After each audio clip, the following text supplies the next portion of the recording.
উপনিৰ্বাচনৰ ফলাফলৰ পাছতে সাংসদ গৌৰৱ গগৈৰ প্ৰতিক্ৰিয়া। গৌৰৱ গগৈয়ে কয়, বিহালীৰ ফলাফলৰ দায়িত্ব মই গ্ৰহণ কৰিছোঁ। কংগ্ৰেছে লাভ কৰা ভোটৰ পৰিমাণে আমাৰ সিদ্ধান্ত সঠিক আছিল বুলি প্ৰমাণ কৰিলে। উত্তৰ অসমত কংগ্ৰেছে আৰম্ভণিহে কৰিছোঁ, আগন্তুক দিনত কংগ্ৰেছক অধিক শক্তিশালী কৰিম। আজি অংকৰে জয় হৈছে বিজেপিৰ, কিন্তু বিহালী ধলাই চামগুৰিত কংগ্ৰেছৰ প্ৰদৰ্শন ভাল হৈছে। উপনিৰ্বাচনত জয়লাভ কৰিবলৈ বিজেপিয়ে যথেষ্ট কষ্ট কৰিবলগীয়া হৈছে। প্ৰশাসনে নিৰ্বাচনত একপক্ষীয়ভাৱে কাম কৰিছিল। সামগ্ৰিকভাৱে এই নিৰ্বাচনত কাৰো জয় হোৱা নাই, ড্ৰ হৈছে বুলি মন্তব্য গৌৰৱ গগৈৰ। জয়ন্ত বৰাৰ লগত মই কথা পাতিছোঁ, ফলাফলৰ পৰাই জয়ন্ত বৰাই মন বেয়া কৰিব নালাগে। আৰু ক'বাত যে বিহালীত তেওঁলোকে মাত্ৰ য'ত বিজেপি ভাবিছিল, কিছুমানে চেনেলত কৈছিলে 20,000, 25,000, 30,000 ভোটত ওলাই যাব। আজি ক'বাত নে ক'বাত এই যে বিজয় মাৰ্জিন লৈ যে বিজেপি খুব যে সন্তুষ্ট হ'ব লাগে মই নাভাবোঁ। আমি এটা ফাক দেখা পাইছোঁ যে বিজেপি য'ত খুব ভাল, তাতো আমি কংগ্ৰেছ দল কম সময়ৰ ভিতৰত সোমাই যিদৰে ৰণত নামিছোঁ, আমি তেওঁলোকৰো কিছু দুৰ্বলতা আছে, সেইখিনি কথা আমি ফাদিল কৰিলোঁ। আৰু এই ক্ষেত্ৰত বিহালী ৰাইজে আমাক যথেষ্ট মৰম আৰু আশীৰ্বাদ প্ৰদান কৰিলে। আমি বিহালীবাসী ৰাইজক ধন্যবাদ আৰু কৃতজ্ঞতা শুভেচ্ছা জ্ঞাপন কৰিছোঁ। কংগ্ৰেছৰ কৰ্মীখিনি, কংগ্ৰেছৰ নেতৃত্ব সকলোৱে একত্ৰিত হৈ যিদৰে নিৰ্বাচনী ৰণত নামিছে, আমি কংগ্ৰেছ নেতৃত্বকো আমি ধন্যবাদ আৰু কৃতজ্ঞতা জ্ঞাপন কৰিছোঁ। আৰু ভৱিষ্যত আমি যি ফাক আজি দেখা পাইছোঁ বিজেপি দলৰ মাজত, বিশেষকৈ উত্তৰ অসমত, সেই ফাকটো আমি আগন্তুক দিনত আৰু বৃদ্ধি কৰিম আৰু বহল কৰিম। আৰু কংগ্ৰেছ দল মই ভাবিছোঁ মাত্ৰ এটা আৰম্ভণিহে কৰিছোঁ উত্তৰ অসমত বিহালী নিৰ্বাচনৰ জৰিয়তে। আগন্তুক দিনত আৰু শক্তিশালী আৰু সক্ৰিয় আমি কংগ্ৰেছ দলটোক উত্তৰ অসমত আমি কৰিবলৈ যামগৈ। মই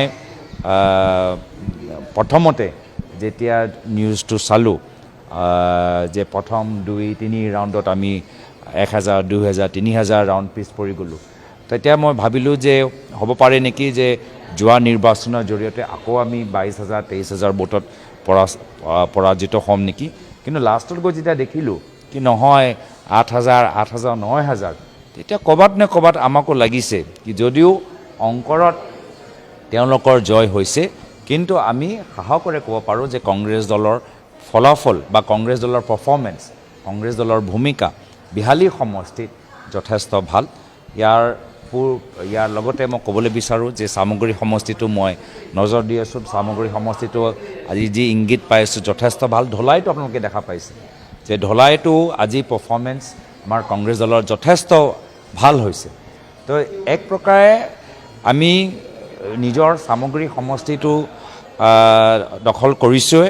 আৰু বিহালী আৰু ঢলাইত য'ত আমাৰ বিধায়ক নাছিল, য'ত আমাৰ কংগ্ৰেছ দলৰ স্থিতি ভাল নাছিল, এই দুটা সমষ্টিত আমি যথেষ্ট ভাবাতকৈ ভাল আমি ফলাফল দিছোঁ। বহুত কষ্ট লাগিবলৈ হৈছে বৰ্তমান বিজেপি চৰকাৰক। আৰু দেশজুৰি আমি দেখিছোঁৱে যে য'ত আমি ঝাৰখণ্ডত আমাৰ পুনৰ ইণ্ডিয়া এলায়েন্সৰ চৰকাৰ হ'বলৈ গৈ আছে, মহাৰাষ্ট্ৰত আমাৰ হোৱা নাই। এক প্ৰকাৰে 1-1 ড্ৰ হিচাপে আমি ধৰিছোঁ। আৰু অসমৰ ভিতৰতো যদি মই কওঁ, ৰাজনীতিবিদসকলে বুজি পাব যে নিৰ্বাচনী অংকৰ যিয়ে হওক, ৰাজনৈতিকভাৱে মই কংগ্ৰেছৰ বিজেপি আজি ড্ৰ হিচাপে আজি এই উপনিৰ্বাচনৰ ফলাফলটো দেখা পাইছোঁ।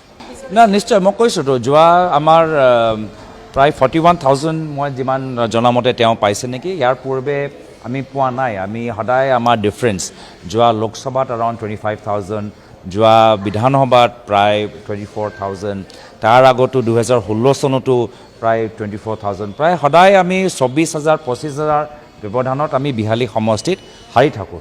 সেই 24,000 মাৰ্জিনটো একদম কমাই মাত্ৰ 20-25 দিনতে সেই 24,000, 25,000 মাৰ্জিনটো আমি প্ৰায় 9,000লৈ লৈ আনিলোঁ। আৰু অলপ আমি যদি সময় পালেহেঁতেন তো নিশ্চয় এইটো আৰু তলত গ'লেহেঁতেন। কিন্তু সেইটোৱে আমি ভাবিছোঁ আমাক আৰু প্ৰেৰণা দিছে, আমাক আৰু উৎসাহিত কৰিছে। আৰু কংগ্ৰেছে বিহালীৰ যোগেদি উত্তৰ অসমত আৰু সাহসেৰে কামখিনি কৰি যাব। আৰু বিহালী, ঢলাই আৰু চামগুৰিটো আজি ইমান আমাৰ লোকৰ ওপৰত হেঁচা, চৰকাৰৰ প্ৰশাসনে সকলোৱে দেখিছে যে প্ৰশাসনে গোটেই সময়ত একপক্ষ কামখিনি কৰিছে। বিজেপি দলৰ যদি কোনোবাই অপৰাধ কৰে তেতিয়া তেওঁলোকক নধৰে, গাড়ী ভাঙিব পাৰে, কাৰোবাক মাৰিবও পাৰে, কিন্তু আমাৰ কংগ্ৰেছৰ অলপ প্ৰচাৰ কৰিলেই আমাক কৰ্মীখিনিক ধৰিবলৈ চেষ্টা কৰে। তো প্ৰশাসনৰ পৰা ইমান হেঁচা প্ৰয়োগ কৰাৰ পিছতো বিহালীত এনেকুৱা অৱস্থা, ধলাইত এনেকুৱা অৱস্থা, চামগুৰিত আমি কমফৰ্টেবলি আমি জিকিম। আৰু সমগ্ৰ ভাৰতৰ ভিতৰত দেখিছেই যে ঝাৰখণ্ডতো গৈ কিমান তেওঁলোকে চেষ্টা কৰিছে, কিন্তু ঝাৰখণ্ডত খুব কমফৰ্টেবলি আমি জিকিছোঁ। হয়, মহাৰাষ্ট্ৰত যদি আমাৰ ফলাফল আৰু অলপ ভাল হ'লেহেঁতেন তো আমি আজি ক'ব পাৰিলোহেঁতেন যে আজিৰ দিনত আজি কংগ্ৰেছ দল ওপৰলৈ ওলাই আহিছে। বিজেপি দলটো মহাৰাষ্ট্ৰৰ কথাই ক'ব, বেলেগৰ কথা নক'ব।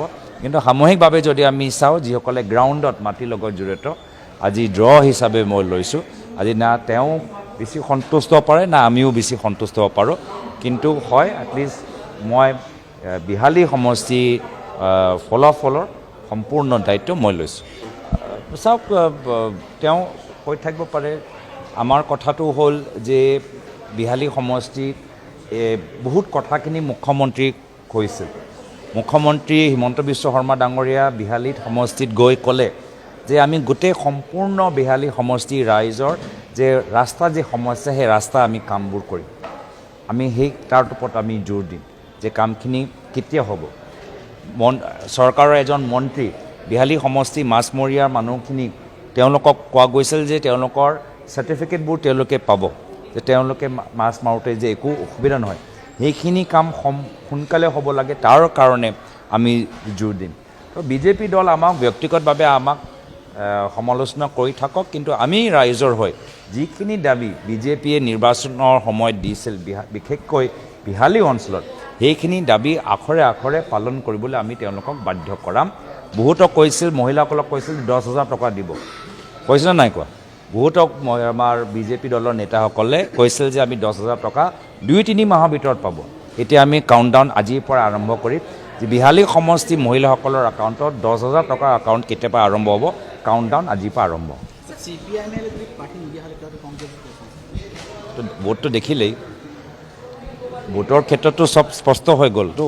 মই ভাবোঁ যে আজি আমাৰ যি সিদ্ধান্ত হ'ল, আজি ভোটৰ জৰিয়তে আমাৰ যে সিদ্ধান্ত সঠিক আছিল, কংগ্ৰেছৰ সিদ্ধান্ত যে আমি একজন শক্তিশালী প্ৰাৰ্থীগৰাকী জয়ন্ত বৰা ডাঙৰীয়া কংগ্ৰেছৰ চিনত আমি আগবঢ়াওঁ, সেই সিদ্ধান্তটো সঠিক আজি আমাৰ এই নিৰ্বাচনৰ ভোটৰ ফলাফলে প্ৰমাণ কৰি দিছে।